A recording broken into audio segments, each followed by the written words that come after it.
A little girl about to make a heartbreaking decision calls to say goodbye, but a CEO answers.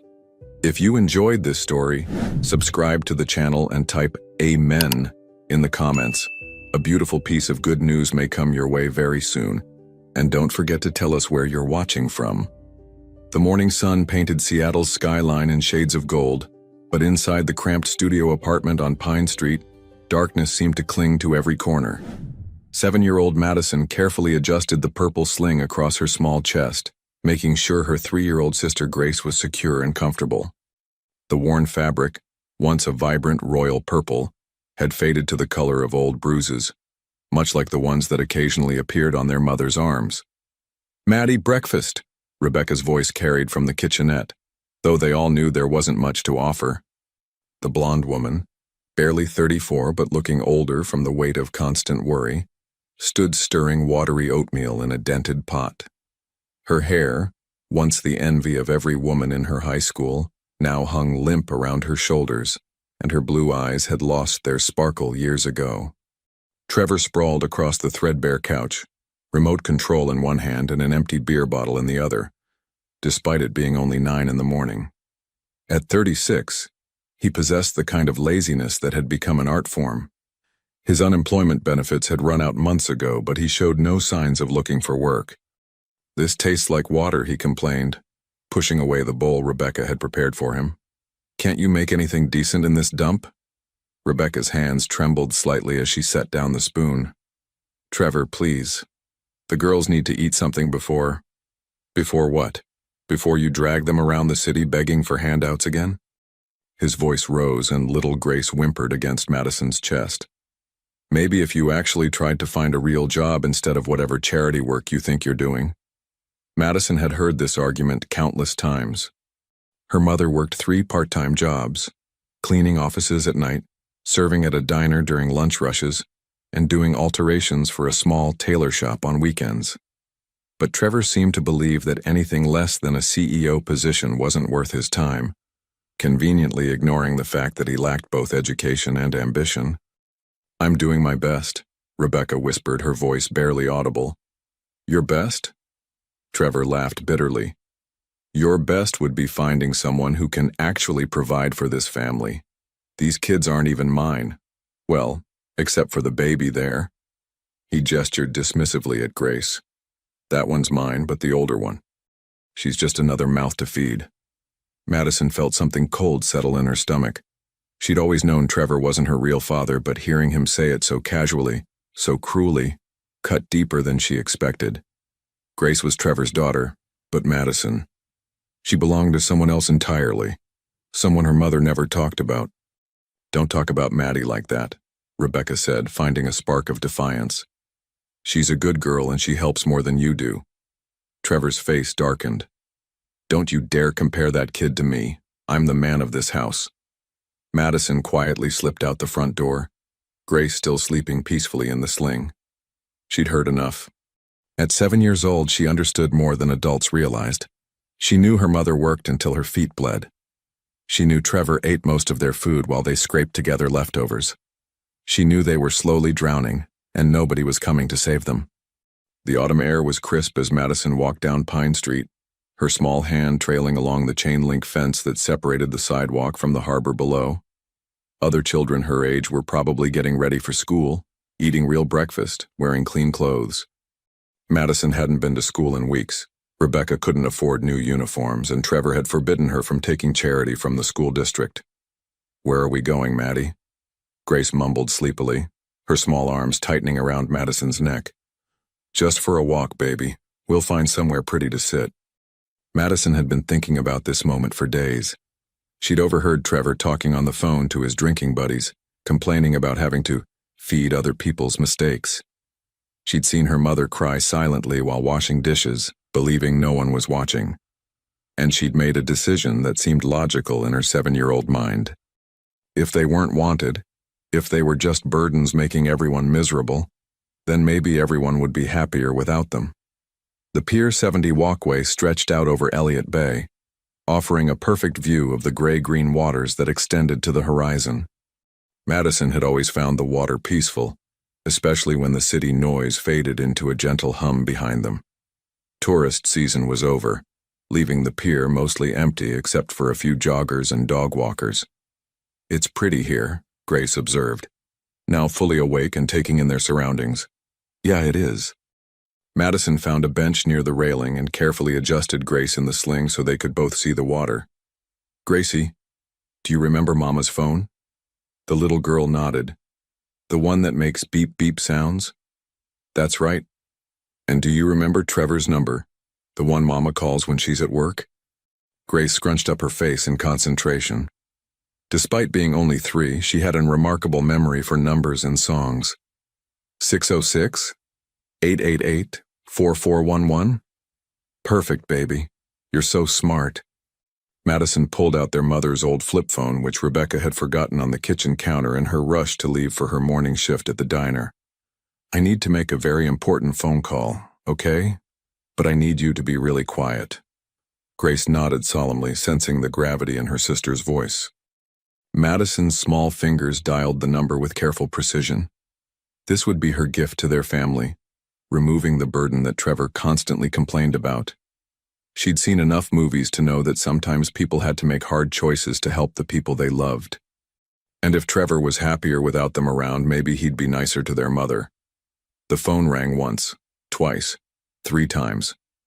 "Come on," Madison whispered, her heart pounding. "Pick up, pick up." On the 4th ring, someone answered. Daniel Morrison. The voice was different, deeper, more refined than Trevor's gravelly tone. Madison hesitated for a moment, confusion flickering across her young features. This didn't sound like Trevor at all. Hello?" she said quietly, glancing at Grace, who was watching her with wide, curious eyes. 40 miles away in the executive boardroom of Morrison Industries, Daniel Morrison paused mid-sentence during his quarterly presentation. The voice on the other end of his personal line was so small, so fragile, that every protective instinct he didn't know he possessed suddenly roared to life. "Hello there," he said gently, stepping away from the conference table filled with suited executives. "Are you okay, sweetheart?" Madison's breath caught. No adult had called her sweetheart in months. Trevor's pet names for her ranged from kid to things she preferred not to remember. I was trying to call my daddy," she said, her voice trembling slightly. "But you don't sound like him." Daniel's heart clenched at the uncertainty in her tone.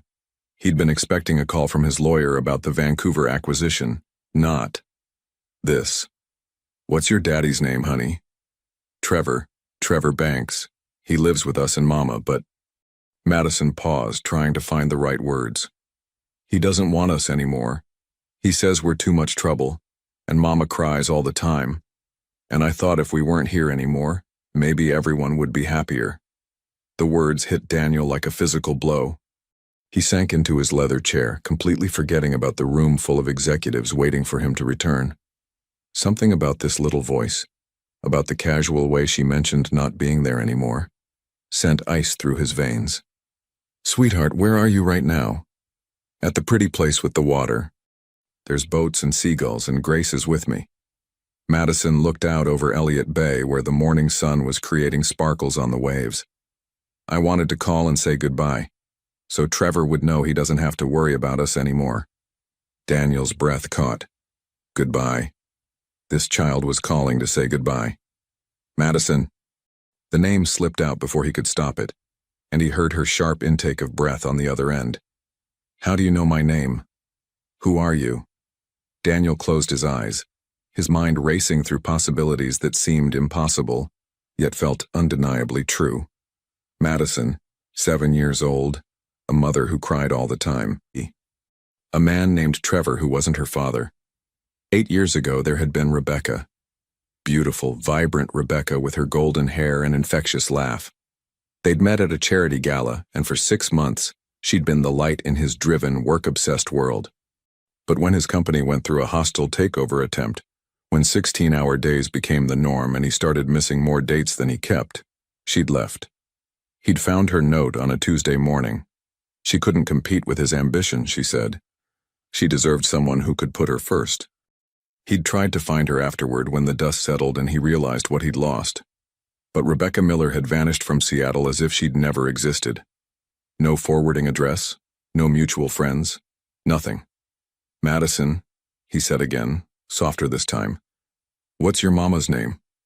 "Rebecca. Rebecca Millerbanks now, I think.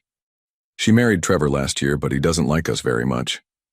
Madison's voice was matter-of-fact, as if she was discussing the weather rather than a desperate situation. "Rebecca."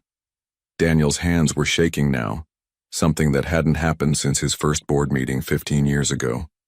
"Madison, listen to me very carefully. I need you to stay exactly where you are, okay?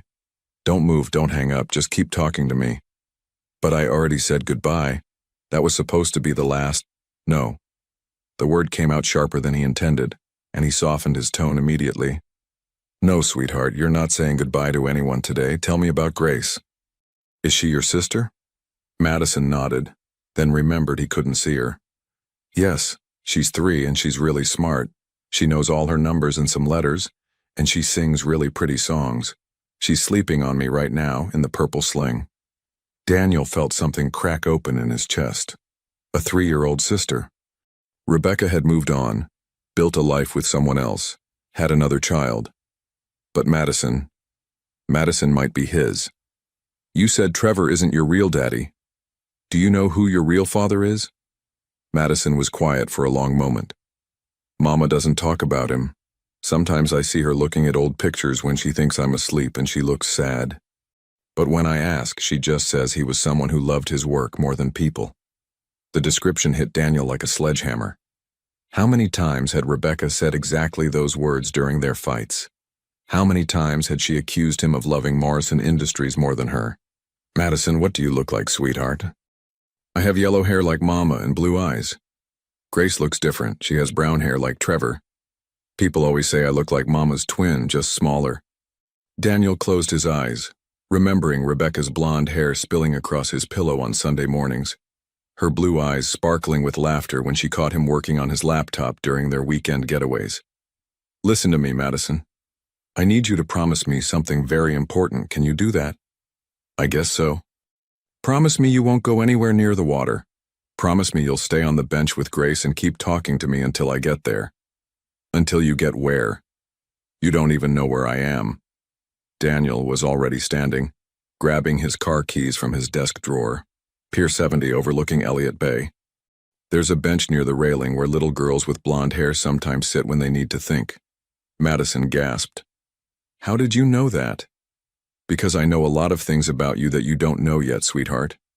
And we have a lot to talk about. But first, I need to make sure you and Grace are safe. Can you do that for me?"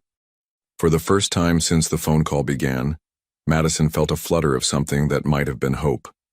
"Are you really coming to see us?" Madison asked, and Daniel could hear the disbelief in her young voice. It broke his heart to realize that this child was surprised by the concept of an adult actually following through on a promise. "I'm in my car right now," Daniel assured her, weaving through downtown Seattle traffic with a desperation he'd never felt before. "It should take me about 20 minutes to get to you. Will you stay on the phone with me?" "Okay." Madison looked down at Grace, who had dozed off again in the warm morning sun. "But I don't understand why you want to help us. Most grown-ups don't like kids very much." The casual way she said it made Daniel's chest tight. "Some grown-ups are just scared, sweetheart. They don't know how to show they care. But that doesn't mean they don't want to help. Trevor says kids are expensive and loud and messy. He says Mama would be prettier if she wasn't always tired from taking care of us." Daniel gripped the steering wheel tighter. Every revelation about this Trevor character made him angrier, but he kept his voice gentle for Madison's sake. "What do you think about that?" Madison was quiet for a moment, swinging her legs from the bench. "I think Trevor doesn't understand that families are supposed to take care of each other. Mama takes care of Grace and me, and I try to take care of Grace, and Grace makes us laugh when we're sad. But Trevor only takes care of Trevor." The wisdom in her words stunned him. At 7 years old, this little girl had a better understanding of family dynamics than many adults he knew. "You're very smart, Madison. Has anyone ever told you that?" "Mama does sometimes. She says I'm going to do amazing things when I grow up, and that I have a good heart like." Madison stopped abruptly. "Like who, sweetheart?" like someone she used to know. She never says who, but she gets this look in her eyes like she's remembering something happy and sad at the same time. Daniel had to pull over for a moment, as the emotion threatened to overwhelm him. Rebecca had been pregnant when she left. She'd known and she'd left anyway, carrying his child and never telling him. The anger and hurt warred with an overwhelming need to protect these two little girls who were sitting alone on a pier, contemplating solutions that no child should ever have to consider. "Madison, can you tell me more about your mama? What's she like?" "She's beautiful, and she works really hard, and she always makes sure Grace and I have something to eat even if she doesn't. She sings songs when she thinks we're asleep, and she never yells at us, even when we make mistakes. She smells like the lavender soap from the dollar store, and she gives the best hugs in the whole world." Daniel smiled despite everything. That was the Rebecca he remembered, generous to a fault, putting everyone else's needs before her own. "She sounds wonderful. I bet she loves you and Grace very much." "She does. That's why I thought, if we weren't around anymore, she could just worry about herself for once. And maybe Trevor would be nicer to her if it was just them." "Oh, sweetheart." Daniel's voice was thick with emotion. "Love isn't a pie where there's less for everyone when more people need it. Your mama loves you because you're you, not because she has to. And anyone who can't see how special you are doesn't deserve to be part of your family." Madison was quiet for a long time, processing this. In her 7 years of life, no adult had ever spoken to her this way, like her thoughts and feelings actually mattered, like she was worth listening to. Trevor barely acknowledged her existence except to complain about noise or mess, and even the teachers at school, when she'd been able to attend regularly, treated her more like a problem to be managed than a person to be understood. "Can I tell you a secret?" Madison asked suddenly. "Of course, sweetheart. I'd be honored if you shared a secret with me. Sometimes I pretend I have a different daddy. A daddy who comes home from work and asks about my day, and who helps me with homework, and who reads me stories before bed. I know it's silly because I'm too old for bedtime stories, but in my pretend world, my daddy doesn't think I'm too old for anything." Daniel's heart shattered completely. "Madison, that's not silly at all. And you're definitely not too old for bedtime stories. I'm 40 years old and I still love stories." "Really? Really? What kind of stories do you like?" "I like stories about families who love each other and about kids who go on adventures and about magic that makes sad things better. Mama used to tell me stories, but she's too tired now. She falls asleep as soon as her head hits the pillow." Daniel made another mental note. Rebecca was clearly exhausted beyond measure. Working multiple jobs while caring for 2 small children and dealing with an abusive partner would drain anyone. "Madison, I want to ask you something, and I want you to be completely honest with me. Can you do that?" "I think so." "When you called this morning, when you said you wanted to say goodbye, what exactly were you planning to do?" Madison was quiet for so long that Daniel began to worry she wouldn't answer. When she finally spoke, her voice was very small. "I wasn't really going to do anything bad. I'm not brave enough for that. But I thought if I called and said we were going away forever, maybe Trevor would realize that losing us would make Mama sad. And then he'd understand that he should be nicer to us. So it was more like a wake-up call." "Yeah. Except I thought Trevor would answer, and I'd tell him we were leaving and he'd get scared and promise to be better. I've seen it in movies. Someone almost loses the people they love and then they change." Daniel closed his eyes, marveling at the complex emotional intelligence of this 7-year-old. She'd been trying to manipulate a grown man into treating her family better, using the only leverage she thought she had, the threat of loss. "But movies aren't always like real life, are they?" Daniel said gently. "No. In real life, sometimes people don't change even when they should. Sometimes they just get madder. You're absolutely right about that. Madison, can I tell you something?" "Yes." "You are one of the smartest, bravest, most caring people I've ever met. The fact that you were trying to protect your mama and your sister, even in a scary situation, tells me everything I need to know about who you are inside."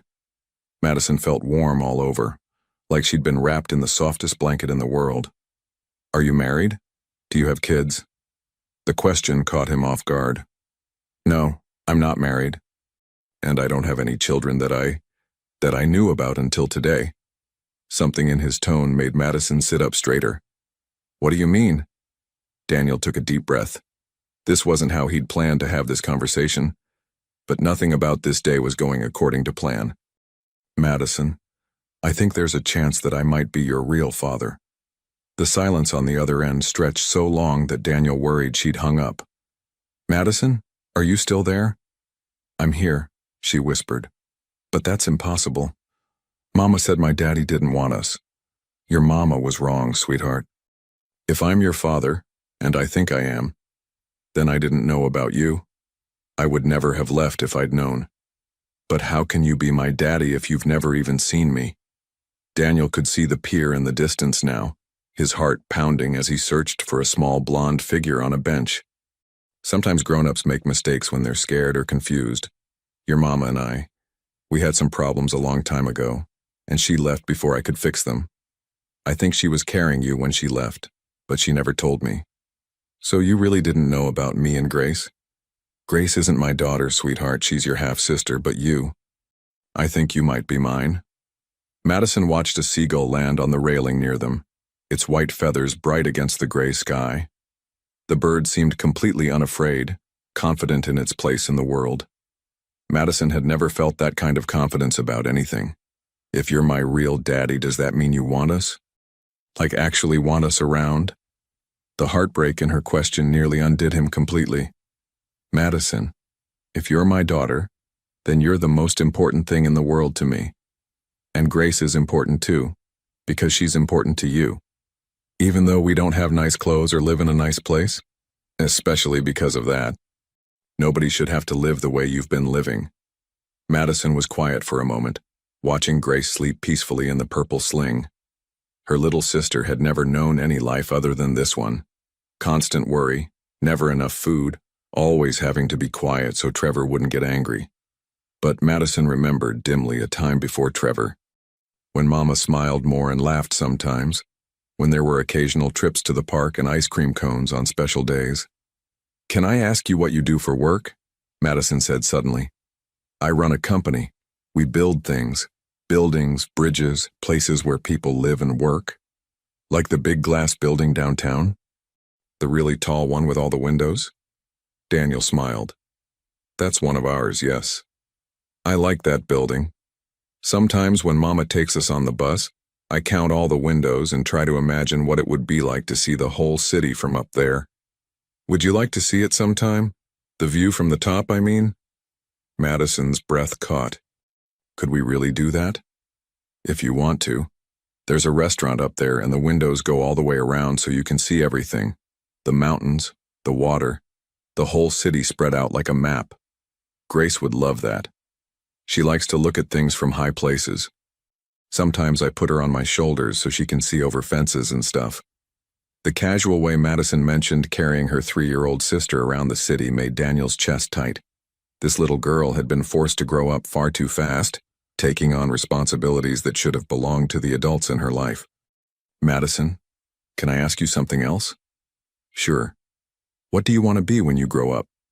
Madison had never been asked this question by an adult who seemed genuinely interested in her answer. Teachers asked it sometimes, but in that automatic way that meant they expected simple answers like teacher or doctor. This man, this possible father, sounded like he really wanted to know. I want to help people, she said slowly. I want to make sure kids don't have to be scared in their own houses, and that mamas don't have to work so hard they cry from being tired. I don't know what job does that, but that's what I want to do. Daniel had to stop walking for a moment, overwhelmed by the profound compassion in his daughter's voice. At 7 years old, living in poverty and dealing with an abusive stepfather, she was thinking about how to help other people in similar situations. That's a beautiful dream, Madison. And there are lots of jobs that help people: social workers, counselors, lawyers who work with families, people who run organizations that help kids and families in trouble. Really? People get paid to help other people? The best people do. And you know what? I think you'd be amazing at any of those jobs. Madison felt something she'd never experienced before. The sensation of an adult believing in her potential, seeing her as someone who could grow up to do meaningful things. It was intoxicating and terrifying at the same time. Could we really do that? Madison asked. Could I really help people someday? Sweetheart, you're already helping people. You help your mama by taking care of Grace. You help Grace by protecting her and loving her. You tried to help your whole family this morning by making a very brave phone call. You're already exactly the kind of person the world needs more of. Madison could see a black car pulling into the pier parking lot, and her heart started beating faster. There's a fancy car here, is that you? Probably. I'm looking for a little girl with blonde hair and a pink shirt, sitting with an even littler girl with brown hair. Madison looked down at her faded pink t-shirt, one of the few that still fit her properly. That's us. Daniel parked the car and stepped out, his eyes immediately finding the small figure on the bench. Even from a distance, even after 8 years, he could see Rebecca in every line of her face. But there was something else there too, something that was purely Madison. A strength that reminded him of his own determination, a gentleness that was all her own. This was his daughter. He knew it with absolute certainty. I can see you, he said softly into the phone. You're beautiful, Madison, just like your mama. Madison watched as a tall man in an expensive suit walked toward them. He looked like the men in the business magazines Trevor sometimes read. Confident, successful, important.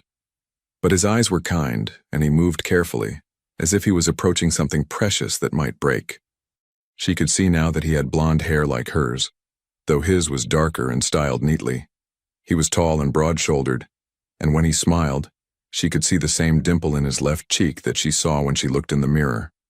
Are you scared? She asked. Terrified, Daniel admitted. But not of you. I'm scared of everything you've been through and everything I missed and how to make it better. He was close enough now that she could see the tears in his eyes, and somehow that made her trust him more than any words could have. Trevor never cried, never showed any emotion except anger or indifference. But this man, her possible father, wasn't ashamed to cry over meeting her. Are you going to sit down? Madison asked, patting the bench beside her. May I? The fact that he asked permission, that he didn't just assume he had the right to her space, made Madison nod eagerly. Daniel sat down carefully, maintaining enough distance that she wouldn't feel crowded but close enough that she could see his face clearly. Hi, he said simply. Hi, Madison replied, suddenly shy. Grace stirred in the sling and opened her eyes, taking in the sight of the stranger with curious brown eyes. You must be Grace, Daniel said gently. I'm Daniel. I'm a friend of your sister's. Grace studied his face with the frank assessment of a 3-year-old. You look like Maddie, she announced. Madison and Daniel exchanged glances, and Madison felt a flutter of something that might have been hope. Do you think so? Daniel asked Grace seriously. Uh-huh. Same yellow hair, same eyes, same. Grace pointed at Daniel's left cheek. Same little dent when you smile. That's called a dimple, Madison told her sister softly. Dimple, Grace repeated solemnly. Maddie has a dimple too. They sat in comfortable silence for a moment, watching the boats move across the harbor. A ferry was making its way toward Bainbridge Island, carrying commuters and tourists away from the city. Madison had always wondered what it would be like to be on one of those boats, going somewhere new, somewhere better. Madison, Daniel said quietly, I want to ask you something, and I want you to know that whatever you say is okay. There's no wrong answer. Okay. If it turns out that I really am your father, how would you feel about that? Madison considered the question seriously. I think I'd feel happy, and scared, and maybe a little mad. Mad? Why mad? Because if you're my real daddy, that means you've been somewhere else my whole life while Mama and Grace and I have been by ourselves. Even if you didn't know about us, it still feels sad that we missed so much time. Daniel nodded, appreciating her honesty. You're absolutely right to feel that way. If I am your father, then we've lost 7 years that we can't get back. That is sad, and it's okay to be mad about it. But, Madison continued, I think I'd also feel hopeful, because maybe now we could have the time that's left. We could have all the time that's left, Daniel confirmed, and I'd want to make every day count. Grace had been listening to this conversation with the intense focus that children bring to discussions they sense are important, even if they don't fully understand them.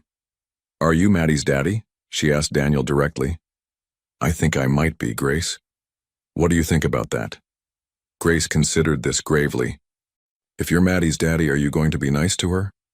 "Very nice, the nicest I can possibly be." "And are you going to give her food and toys and not yell?"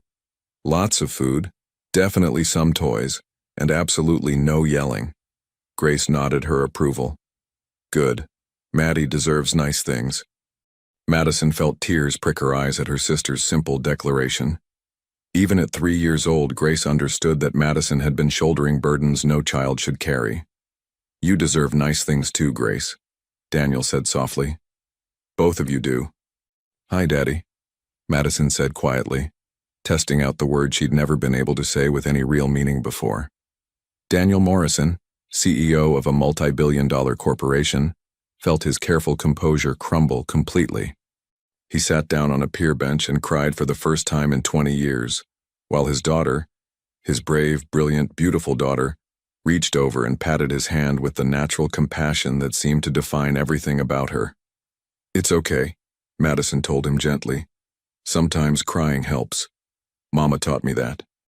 And for the first time in 8 years, Daniel began to believe that maybe, just maybe, some mistakes could be forgiven, some wounds could heal, and some families could find their way back to each other. Daniel sat beside Madison on the bench, maintaining a respectful distance while Grace slept peacefully between them. Up close, the resemblance was even more striking. Madison had his determined jawline beneath Rebecca's delicate features, and when she concentrated, she got the same little wrinkle between her eyebrows that he saw in the mirror every morning. "Can I ask you something?" Madison said, her small hand nervously playing with the frayed edge of Grace's purple sling. "Anything, sweetheart. If you're really my daddy, why haven't you come to see us before? Mama's been sad for a really long time." Daniel felt the weight of 8 lost years settle on his shoulders. "Because I didn't know where you were. When your mama left, she didn't tell me where she was going. I tried to find her, but—" He paused, choosing his words carefully. "Sometimes when people are hurt, they hide so well that even people who love them can't find them." Madison considered this. "Mama hides when Trevor yells. She goes in the bathroom and runs the water so we can't hear her crying." The casual way she mentioned this made Daniel's hands clench into fists. "How often does Trevor yell?" "Every day, I think. He gets mad about everything. The food, the noise, the bills, the way Mama looks when she's tired. Yesterday he threw his plate because Mama made spaghetti again, and she had to clean it up while Grace and I hid under the table." Daniel closed his eyes, struggling to contain his rage. "Madison, has Trevor ever hurt you or Grace? Has he ever hit you?" Madison shook her head quickly. "No, he just yells. Mama says he's frustrated because he can't find a job, but—" She looked out over the water. "I don't think that's why he's mean.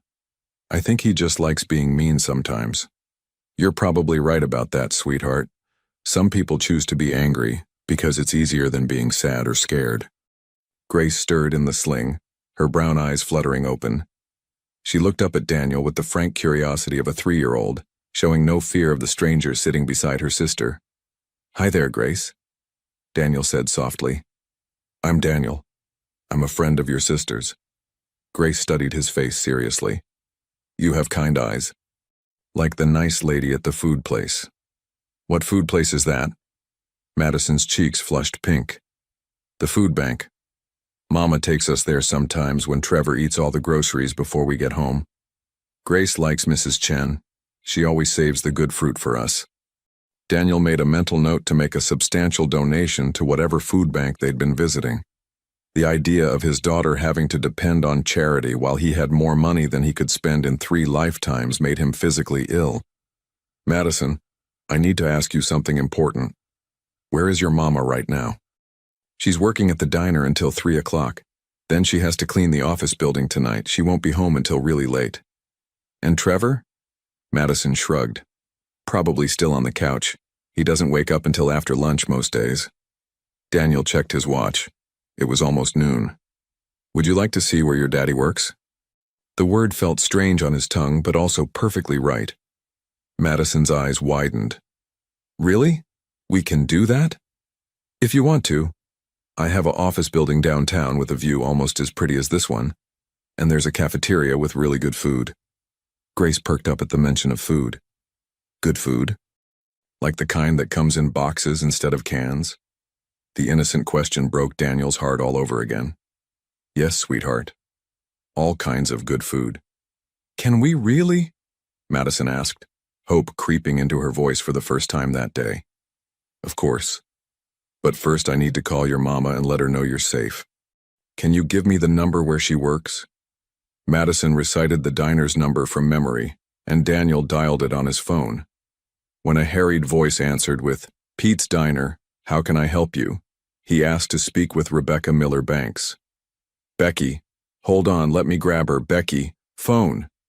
The wait seemed eternal, but finally he heard a voice that sent him tumbling back 8 years. Hello?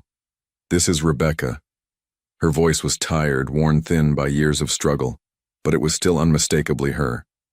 Daniel had to clear his throat before he could speak. Rebecca, this is Daniel Morrison. I have Madison and Grace with me and they're safe. The silence on the other end was so complete he thought the line had gone dead. Rebecca? Are you there? Daniel? Her voice was barely a whisper. That's impossible. How did you? Madison, is she okay? Oh God, where did you find her? I came home for lunch and she was gone, and Trevor said she probably just wandered off. But she never does that. Never. And I've been calling everywhere. Rebecca, breathe. They're both fine. Madison called Trevor's phone this morning, but I answered instead. We need to talk.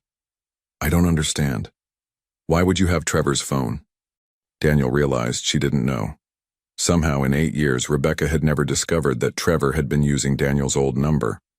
When Daniel had upgraded to a new business line 2 years ago and given up his personal number, the phone company had eventually reassigned it. Trevor, desperate for any phone service after his credit was destroyed, had taken whatever number was available through a prepaid service that had acquired the recycled number. It's a long story. But Rebecca, I need you to know. I never knew about Madison. If I had known. Don't. Her voice was sharp now, protective. Don't you dare. You made your choice 8 years ago. You chose your company over everything else. I chose wrong, Daniel said simply.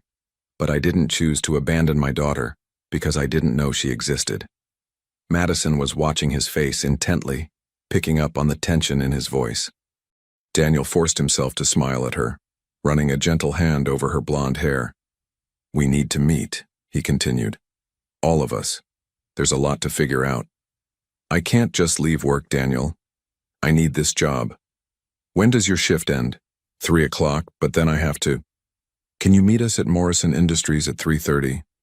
The big glass building on 5th Avenue. Security will bring you up to the 42nd floor. Rebecca was quiet for a long moment. Morrison Industries. You really did it. You built your empire. None of it matters without you. Without her. Daniel looked at Madison, who was now helping Grace pick seashells from the spaces between the bench slats. Rebecca, please just give me a chance to explain. Fine, 3:30. But Daniel, don't you dare hurt her. She's been through enough. The line went dead, and Daniel stared at his phone for a moment before turning back to Madison. Was that Mama? Madison asked. Is she mad at us for leaving? No, sweetheart, she's not mad. She's just worried because she loves you. We're going to see her this afternoon. Grace looked up from her seashell collection. Will there be food at your workplace? Daniel laughed, the first genuine laugh he'd had all day. Yes, Grace. All the food you can eat. As they walked back to his car, Madison slipped her small hand into his larger one. Daddy? She said experimentally. Yes? Thank you for coming to find us. Daniel squeezed her hand gently. Thank you for calling, sweetheart. You saved us all today. The executive dining room at Morrison Industries had never hosted guests quite like Madison and Grace. Daniel watched as Grace carefully examined each item on her plate. Grilled chicken, fresh vegetables, real mashed potatoes with butter, as if she couldn't quite believe it was all for her. It's really good, Madison said, though she was eating slowly, savoring each bite. Grace, try the green beans. They taste different when they're not from a can. Better different or worse different? Grace asked seriously. Much better different. Daniel had barely touched his own food, too fascinated by watching his daughters navigate a world he'd taken for granted his entire life. Every small reaction, Madison's surprise at the cloth napkins, Grace's delight at the ice water with lemon slices, reminded him of the vast gulf between his life and theirs. Mr. Morrison. His assistant, Janet, appeared in the doorway. Ms. Miller-Banks is here. Daniel's heart leaped into his throat. Send her up, please. Madison looked up from her plate, suddenly nervous. Is Mama going to be mad that we left? Maybe a little, Daniel admitted, but not at you. She'll be mad at the situation, not at her girls. When Rebecca appeared in the doorway, Daniel felt the same jolt of recognition he'd experienced on the phone, magnified 1,000-fold. 8 years had changed her. There were lines around her eyes that hadn't been there before, and her figure was thinner, worn down by stress and insufficient food. But she was still beautiful, still the woman who had made him believe in love before he'd thrown it all away for quarterly reports and board meetings. Mama! Madison jumped up and ran to her mother, who caught her in a fierce embrace. Oh, baby, I was so scared. Why did you leave like that? I'm sorry, Mama. I thought if Grace and I weren't around anymore, maybe Trevor would be nicer to you. Rebecca's eyes filled with tears as she held Madison tighter. Oh, sweetheart. You should never have to think about things like that. That's not your job. Grace had climbed down from her chair and was tugging on Rebecca's worn uniform skirt. Mama, up. Food good here. Rebecca lifted Grace with one arm while keeping the other around Madison, her eyes meeting Daniel's for the first time. The impact was like touching a live wire. Hello, Rebecca. Daniel. Her voice was carefully neutral, but he could see the storm of emotions in her blue eyes. Thank you for taking care of them. They're incredible kids. You've done an amazing job with them. Rebecca's laugh was bitter. Right. Such a good job that my 7-year-old thought the solution to our problems was for her and her sister to disappear. That's not your fault. That's the fault of someone who made them feel unwanted. Rebecca's jaw tightened. Don't you dare judge my choices, Daniel. You have no idea what I've been through. You're right, I don't, but I'd like to understand. Madison looked back and forth between her parents, sensing the tension. Mama, are you mad at Daddy? Daddy? Rebecca's voice cracked on the word. Daniel stepped forward carefully. Rebecca, Madison is mine. I can see it, you can see it, and more than that. She called Trevor's number this morning, but somehow the call came to me instead. Don't you think that's more than coincidence? Rebecca sank into one of the leather chairs, still holding Grace. I don't know what to think anymore. Why didn't you tell me? Daniel asked quietly. When you found out you were pregnant, why didn't you tell me? Because you made it very clear that your work was more important than anything else. Rebecca's composure finally cracked. I was competing with board meetings and conference calls and business trips. I would make dinner plans and you'd cancel at the last minute. I'd try to talk to you about us, about our future, and you'd be checking your email over my shoulder. Daniel felt the truth of her words like physical blows. I know. I was an idiot. You were 28 years old and obsessed with proving yourself. And I was 26 and tired of feeling like an afterthought. So when I found out I was pregnant, Rebecca looked down at Madison, who was listening intently. I convinced myself you'd see it as another distraction from your precious company. You were wrong. Was I? Really? Be honest, Daniel. If I had told you I was pregnant 8 years ago, what would you have done? Daniel was quiet for a long moment, forcing himself to consider the question honestly. 28-year-old Daniel, driven by ambition, and terrified of anything that threatened his climb to success. I don't know, he admitted finally. I'd like to think I would have done the right thing, but you're right. I was different then. Selfish. But Rebecca, I changed. After you left, when I realized what I'd lost. You built a bigger company. I built a monument to my own stupidity. Do you know what the name Morrison Industries actually means to me? It means the thing I chose over love. It means the biggest mistake I ever made. Rebecca stared at him, searching his face for deception and finding none. I looked for you, Daniel continued, for months after you left. I hired private investigators. I called every mutual friend we had. You vanished completely. I had to. I couldn't risk you finding me and trying to convince me to come back just because of the baby. I needed to know that if we were ever together again, it would be because you actually wanted me, not because you felt obligated. And then you met Trevor. Rebecca's face darkened. Trevor was safe.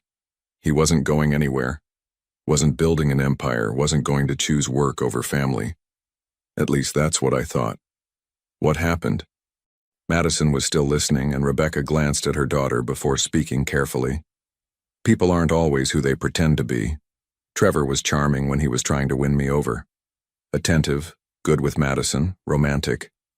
It wasn't until after we were married that I realized he thought being a husband meant being taken care of, not taking care of others. He doesn't work. He doesn't do anything. He sleeps until noon, drinks beer, and complains about everything. And Madison, Rebecca's voice broke. He treats her like she's an inconvenience. Like she's not even part of the family. But Grace is his daughter. Yes, and he loves her when it's convenient. When she's not crying or hungry or in need of attention. But Madison gets the worst of it because she's not his, and he never lets any of us forget it. Daniel felt rage building in his chest again. Why do you stay? Because I have 2 children and 3 part-time jobs that barely pay for rent and groceries. Because in this city, a single mother with no degree and no family support doesn't have many options. Rebecca's voice rose. Then she caught herself and looked at the girls apologetically. You have options now, Daniel said quietly. What's that supposed to mean? It means you don't have to go back to him. It means Madison and Grace don't have to live in a place where they're not wanted. It means we can figure this out together. Rebecca stared at him for a long moment. You want us back just like that. Just like that. Because of Madison. Because of all of you. Because I spent 8 years regretting the biggest mistake of my life, and now I have a chance to fix it. And if I say no, then I respect your decision. But I'm still going to make sure Madison and Grace are safe and cared for. They're part of my life now, Rebecca. I won't walk away from them, Madison had been unusually quiet during this exchange, but now she spoke up in her small, clear voice. Mama, can I ask you something? Of course, baby. Are you happy with Trevor? The question was so direct, so innocent, that Rebecca couldn't deflect it. No, sweetheart, I'm not. Are you scared to leave him? Rebecca looked at her 7-year-old daughter, amazed by her perceptiveness. A little bit. Change is scary, even when staying is scarier. Madison climbed into Rebecca's lap, careful not to disturb Grace. Maybe scared is okay if it means we get to be happy again. Like how I was scared to call Daddy, but it turned out to be the best thing ever. Rebecca looked at Daniel over Madison's head, seeing something in his eyes that had never been there before. A depth of emotion. A groundedness that the driven young man she'd once known had lacked. What are you suggesting? She asked quietly. Come home with me. All of you. Tonight. We'll figure out the rest as we go. Daniel, I can't just... Yes, you can. You're tired, Rebecca. You've been fighting alone for 8 years and you don't have to anymore. But what about Trevor? What about my jobs? What about... Let me worry about Trevor. As for your jobs... Daniel smiled slightly. I think we can find you something better. Grace, who had been dozing in Rebecca's arms, suddenly perked up. Are we going to live in the pretty building? How would you feel about that, Grace? Daniel asked. Good. Food here is much better, and no more yelling people. Madison looked up at her mother with hope shining in her blue eyes. Please, Mama. I want to try being a family with Daddy. Rebecca felt the last of her resistance crumble. For 8 years she'd been strong for her daughters, made the hard choices, sacrificed her own happiness for their security. Maybe it was time to take a chance on Joy. Okay, she whispered. Okay, let's try, whispered. Okay. 1 year later, the autumn sun was setting over Elliott Bay, painting the sky in brilliant oranges and pinks. Madison stood at the floor-to-ceiling windows of the penthouse, watching the same waters where she'd once contemplated saying goodbye to the world. Now, at 8 years old, she could barely remember feeling that hopeless. The transformation hadn't happened overnight. Those first few weeks had been a delicate dance of adjustment, with Madison testing boundaries she'd never been allowed to have, Grace adapting to a world where food was abundant and voices stayed gentle, and Rebecca learning to trust that this second chance was real. Daniel had surprised them all with his patience. The successful CEO who had once lived for quarterly reports and board meetings now scheduled his most important meetings around school pickup times and bedtime stories. He'd converted one of his spare offices into a homework room, complete with child-sized desks and shelves full of books that Madison devoured with the hunger of someone who'd been starved for stories. "Maddie, come help me with the surprise," Grace called from the kitchen, where she was carefully arranging flowers in a vase with the focused determination that only a 4-year-old could muster. The penthouse had become home in ways Madison had never expected. Not because of the luxury, though she had to admit she loved the hot water that never ran out and the refrigerator that was always full, but because of the laughter that filled it daily. Real laughter, not the nervous giggles that had punctuated her childhood when she and Grace tried to lighten Mama's mood after particularly difficult days with Trevor. The first month had been the hardest. Madison had woken up every morning expecting to find herself back in the cramped studio apartment, expecting Trevor's angry voice to shatter the peace. She'd hoarded food in her backpack until Daniel gently explained that there would always be enough, and she'd jumped at every raised voice until she learned that passionate discussions about business were different from the cruel tirades she'd grown used to. Grace had adapted more quickly, as children often do. Within weeks, she was chattering away to Daniel as if she'd known him her whole life, showing him her drawings and insisting he read her favorite books with all the different voices for each character. She'd started calling him Daddy Daniel without any prompting, as if her 3-year-old mind had simply accepted that this was how families were supposed to work. But it was Rebecca's transformation that had been the most remarkable to witness. The exhausted, defeated woman who had walked into Morrison Industries a year ago had gradually been replaced by someone Madison barely recognized, her mother, as she was meant to be. Rebecca laughed now, really laughed, throwing her head back and letting joy bubble up from somewhere deep inside. She'd started taking art classes in the evenings, something she'd dreamed of doing before life got in the way. Her paintings now decorated the penthouse walls, watercolors of the city skyline, the harbor, and countless portraits of her daughters. "What kind of surprise?" Madison asked, though she suspected she knew.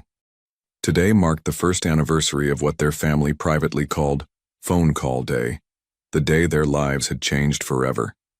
"The good kind," Grace giggled, her brown hair escaping from the ponytail Rebecca had attempted that morning. She'd grown inches in the past year, her face losing some of its baby roundness, but she still approached everything with the same joyful curiosity. The changes in Madison had been more subtle but no less profound.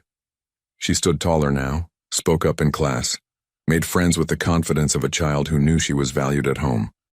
Her grades had skyrocketed once she'd started attending school regularly, and her teachers constantly remarked on her exceptional empathy and leadership skills. She was already talking about wanting to study child psychology when she grew up, her early experiences having crystallized into a desire to help other children navigate difficult situations. "Has anyone seen your father?" Rebecca asked, emerging from the master bedroom wearing a blue dress that brought out her eyes that sparkled now in a way they hadn't for years. Rebecca had struggled the most with accepting their new reality. Years of making do with less, of constantly worrying about money, of putting everyone else's needs first, had left her almost unable to receive care without feeling guilty. Daniel had been endlessly patient, slowly convincing her that she deserved happiness, that accepting his love and support wasn't charity but partnership. Their relationship had been rebuilt on entirely different foundations than their first romance. Where their young love had been passionate but unstable, this was steady and deep. They'd learned to communicate, to prioritize each other and their family, to see challenges as problems to solve together rather than obstacles that drove them apart. "Conference call with Tokyo," Madison replied, "but he said he'd be done by 6. Daniel's work habits had been perhaps the most dramatic change of all. The man who had once lived at the office now rarely worked past 6 p.m. He'd restructured Morrison Industries around the revolutionary concept that a balanced leadership team was more effective than one exhausted CEO trying to micromanage everything. His company was actually more profitable now, his employees happier, his board members initially skeptical but ultimately impressed by the results. Perfect timing then. Rebecca checked her watch. The surprise guests should be arriving any minute. Madison's stomach clenched with old anxiety.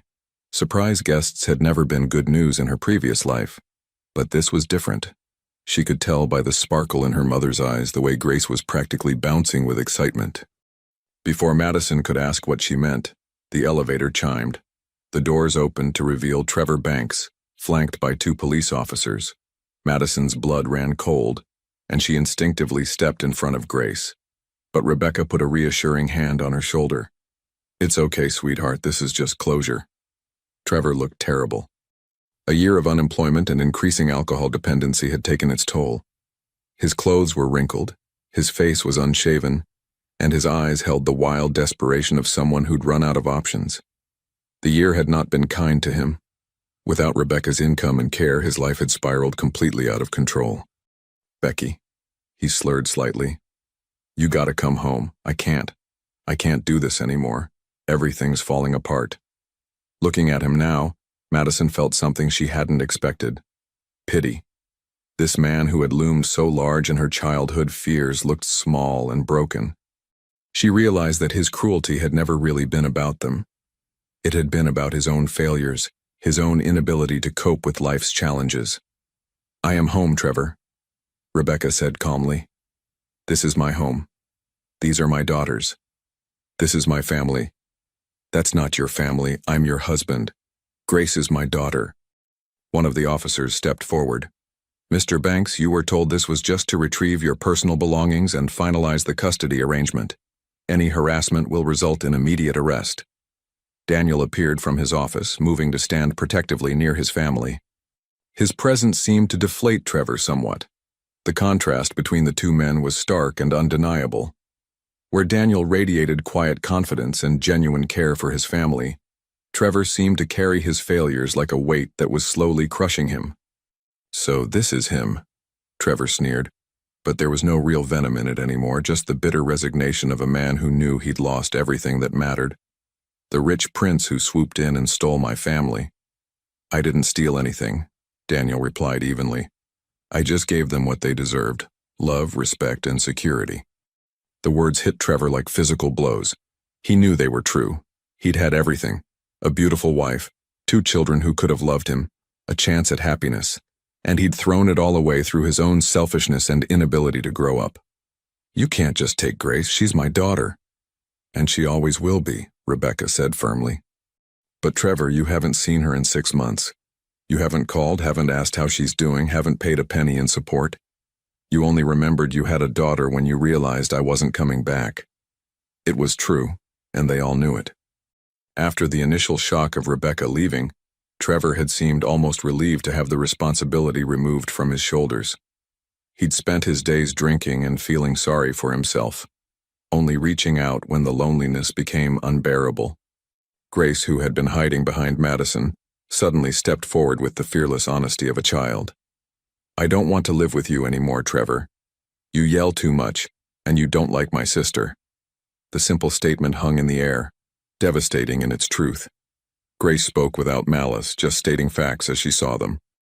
In her world, family meant people who took care of each other, who were kind, who made each other feel safe and loved. Trevor's face crumpled. Looking at Grace, really looking at her, he saw a healthy, happy child who barely remembered him. She'd grown so much in the past year, learned new words, developed her own personality, experienced joys and milestones that he'd had no part in. "Gracie, I can change. I can be better." "Maybe you can," Daniel said, and there was genuine compassion in his voice. "But not with them. They've been through enough. Let them be happy." The custody papers had been finalized months ago.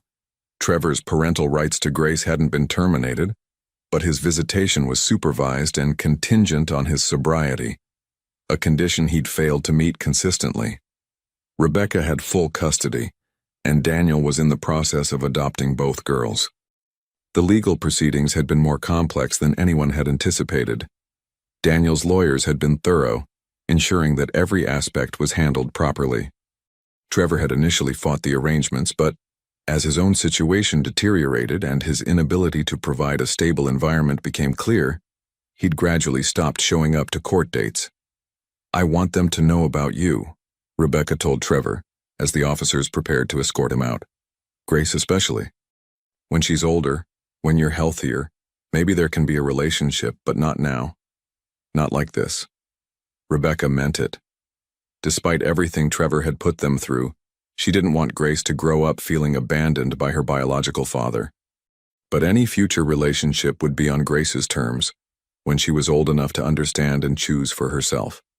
Trevor nodded numbly, the fight going out of him completely.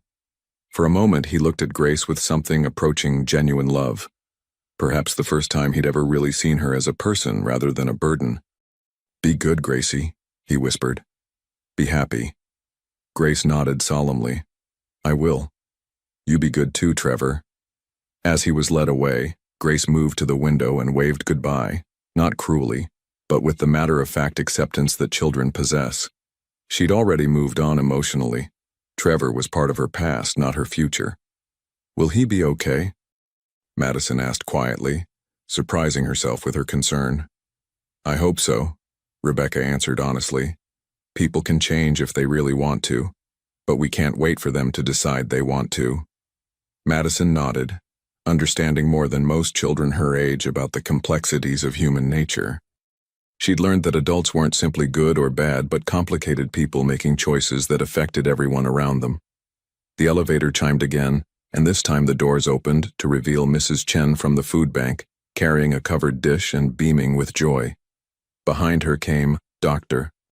Martinez, Madison's pediatrician, who had been instrumental in helping the family navigate the girls' transition to their new life. Even Janet, Daniel's assistant, appeared with a bouquet of flowers and a shy smile. "Surprise!" Grace shouted, clapping her hands. "It's a celebration!" Madison felt tears spring to her eyes as she realized what was happening. Rebecca and Daniel had invited all the people who had helped their family along the way, not just to celebrate the anniversary, but to acknowledge that healing happened in community, with the support of people who cared. Mrs. Chen hugged Madison tightly. "Look at you, sweetheart. You're glowing." It was true. The hollow-cheeked, anxious child who had first appeared at the food bank had been replaced by a confident, healthy 8-year-old who radiated joy from the inside out. Later that evening, after a dinner of celebration rather than stress, after Grace had been tucked into her princess-themed bedroom and Madison had finished her homework at the desk Daniel had built into her room's bay window, the adults sat on the terrace overlooking the city. The guests had left, the dishes were done, and the family had settled into the comfortable rhythms that had become their normal. Daniel was reviewing some contracts while Rebecca sketched in her art pad, and both girls were supposed to be sleeping but were actually whispering and giggling in Grace's room. "Do you ever wonder what would have happened if Madison hadn't made that call?" Rebecca asked, curled against Daniel's side on the outdoor sofa. "Every day," Daniel admitted. "And every day I'm grateful that she was brave enough to reach out, even when she thought she was saying goodbye." It had become their tradition to end phone call day by acknowledging how close they'd all come to missing each other entirely. If Madison had been a few minutes later, if Daniel had been in a different meeting, if any number of small circumstances had been different, they might never have found each other. "I still can't believe Trevor never realized he was using your old number." "Divine intervention," Daniel said with a smile, "the universe giving us a second chance." He'd actually looked into it more thoroughly, curious about the series of coincidences that had brought them together. The trail of how his old number had made its way to Trevor was complex, through multiple phone companies, prepaid services, and bureaucratic oversights. It really did seem like fate had intervened. Rebecca was quiet for a moment, watching the lights twinkle across Seattle. The city that had once seemed so cold and hostile now felt like home in the truest sense. "Do you ever regret it? Taking on a ready-made family? Having to deal with all the complications?" It was a question she asked periodically, not because she doubted his commitment, but because sometimes she still couldn't quite believe that someone would choose them. All the chaos and complexity that came with loving them. Daniel turned to face her fully. Rebecca, a year ago I was the richest, loneliest man in Seattle. I had everything money could buy and nothing that mattered. Now I have you and Madison and Grace, and every morning I wake up grateful that my daughter was brave enough to call her daddy.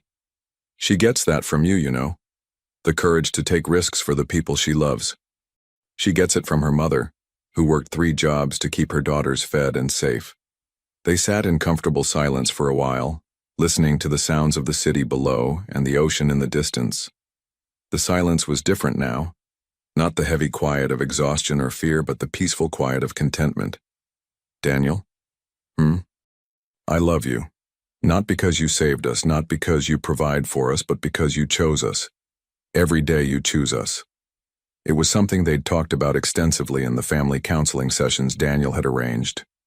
Rebecca had needed to understand that his commitment wasn't born from obligation or guilt, but from genuine love and choice. That's the easiest choice I've ever made. Inside, Madison was supposed to be sleeping, but she'd crept to her bedroom door to listen to her parents talk. It had become another tradition, checking in on the adults to make sure they were happy, to reassure herself that this wasn't all a dream that might disappear. She smiled to herself, remembering the scared little girl who had sat on a pier bench a year ago, convinced that disappearing was the only way to help her family. That little girl couldn't have imagined this life, couldn't have dreamed that asking for help would lead to such abundance of love and security. Now she knew better. Sometimes the scariest thing, reaching out, asking for help, believing you deserve love, was also the bravest thing. And sometimes when you thought you were saying goodbye, you were actually saying hello to the life you'd always dreamed of. She padded back to her bed, where her stuffed elephant, a gift from Daniel, was waiting. Tomorrow was a school day, and she was excited to tell Mrs. Patterson about the anniversary celebration. Madison had friends now, real friends who invited her to birthday parties and playdates. She was in advanced reading and had joined the school's peer mediation program, where she helped other kids resolve conflicts peacefully. Grace went to preschool and came home every day with new songs and paintings that went directly onto the refrigerator. She was learning to write her name and could count to 50. She spoke in full sentences now and had developed her own sense of humor, keeping the whole family laughing with her observations about the world.